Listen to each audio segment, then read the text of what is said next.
Okay, Columbine Honors kids. Hey! Are you ready for some introductory paragraph tutorials? Introductions.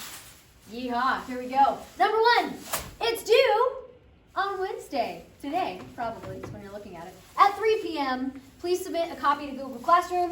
A copy of it. Please don't resubmit, unsubmit. Go ahead and just copy, paste, new document. That'd be awesome. And then, what's your homework? Over your little break. Looking forward, we want to see a draft of your introduction, Body 1 and Body 2, on Monday, October 19th, if you are a blue day, and silver kids are Wednesday, October 21st, when class begins. Yes. That's the silver kids, that's the blue kids. Yes. So, your intro is due today, Wednesday, and then your intro plus 2 body paragraph rough drafts next week. Oh, right. So, what does the introduction do, you may ask? Let us tell you. First of all, it's probably the most important paragraph of your essay because it does all of these things. All right, number one, the introduction has to introduce the topic. What are you talking about here, okay? We went through a wide range of motifs and themes, so it's likely going to be about one of those things related to Emily Dickinson. The introduction clearly tells your reader the central topic that you're going to be covering. Yes. You also need to introduce your poet. It's just one in this case. You also need to introduce the titles of your poems. So it should be 2 or 3. Make sure you introduce both titles or all 3 titles in their entirety. Make sure they're in quotation marks. Okay? Your introduction has to establish the purpose. What are you trying to accomplish? Okay, so it clearly expresses to your reader what you're going to reveal, what you're going to prove, or what you're going to uncover. Yes. Define the scope of ideas to be covered. Give readers a sense of what you plan to explain, to analyze. Return to that model essay that we covered earlier this week. He does a really good job of that. Awesome. So it's also going to set the tone of the essay. The goal for you to establish an academic tone all the way throughout, and you're going to begin that with what you do in your introduction. You're going to draw the reader in. You're going to do so with one of the hooks, that we give you today. We're going to give you some methods for hooks. Okay, and then last, something that you are already familiar with is your introduction has to present the thesis. Once again, this is your central claim. This is your argument, your interpretation. Do not write sentences like, in this essay, I will demonstrate. Okay? We don't want to see those sorts of statements. Use the 2-part structures that we're working on and pull away from the topic list of 3 that we've seen some students do. No more middle school. Mrs. Welch, this looks like a lot. This is a lot that your introduction has to accomplish. It is. It is a lot. But guess what? We have some really good models for how to do that. Excellent. And hopefully some of the things we're covering are a review for you, but maybe some of the strategies are brand new for you to work with intros. Yes. All right, so option number 1. You are, possibly, going to begin with an interesting line or a reference to the poem. Use this line to lead into your essay's topic. So you might actually say, and obviously this is from Frost, but you can use it for Dickinson, Robert Frost once asked, and then we have a couple lines from the poem. So if you would like to use a question that Dickinson asks and have that lead into what you'll discuss, that works beautifully. So what you have here, not going to read every word to you, go ahead and read through a really good example as to how to use a line from the poem to then connect to the rest of your essay and to connect to your thesis. Set yourself up. All right, option 2. Okay, we are going to suggest that perhaps you begin with a quotation from a secondary source, maybe like a quotation from MacDonald's essay. Briefly identify the source, the writer, any necessary background information.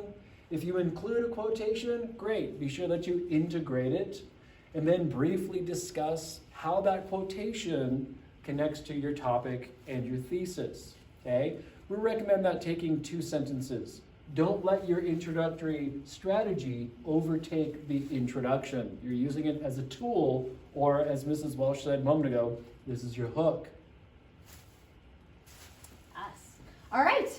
Option number 3. Begin with a thought-provoking question. Thought-provoking does not mean close-ended. So if you can answer it with a yes or no, that's not thought-provoking. No. Okay? This can be an effective rhetorical strategy because it can draw your reader in, because it can create a question that your reader wants to see you answer. However, you need to make sure that your question is open-ended, and we give you the limit of 1 question per essay. Maybe you want to use it in the conclusion. Maybe you want to use it in a body paragraph. If you decide to use it for this hook, for this method, that's it. That's your 1 question that you get to ask. But it can be a very effective tool. What if darkness is more than just a setting? Very good. I feel like this is an internal darkness. Yes, Ooh. a figurative. Okay, option number 4. What? Yeah. All right, so this is a strategy that many of you have probably used in the past, and this is a strategy that English teachers are probably very familiar with. We've seen a lot of students do it. So be careful if you're going to begin with the definition. Be sure that you're going to choose a word or a concept that needs to be defined, that begs to be defined. Don't give us the definition of a word that we already know. Mrs. Welsh, do you know what the definition of love is? Yes. I don't want to read an essay on that, okay? However, have a clear reason for the definition. If you're going to use the essay to prove that the definition that we find in the dictionary is incomplete, inaccurate, or just plain wrong, the definition strategy could be successful. But in contrast, if you are merely going to prove that the dictionary is right, this might not be the best strategy for you, okay? As I said a moment ago, we've seen it, you guys have done it. It's kind of stale unless you do it very, very carefully and very thoughtfully. Yes. Okay, here's an example. Now this student selected the word romanticism as the word that needs to be defined. We've talked about romanticism and how it relates to Emily Dickinson's poetry, and this might be a really strong strategy. Okay, you'll also see that this student writer uses a question. So this student writer might be blending strategies within. Yes. All right, final thoughts. You're writing to an informed audience. You do not need to summarize the poem for us. You'll notice that again in the model essay. Michael Weitz does not summarize any poems, and even though we haven't studied 2 of the poems in that synthesis essay, we still understand his analyses, right, without him having to summarize. Okay? Consider which strategies in your paragraph are going to work the best. It depends on what your topic is. It depends on what you plan to discuss.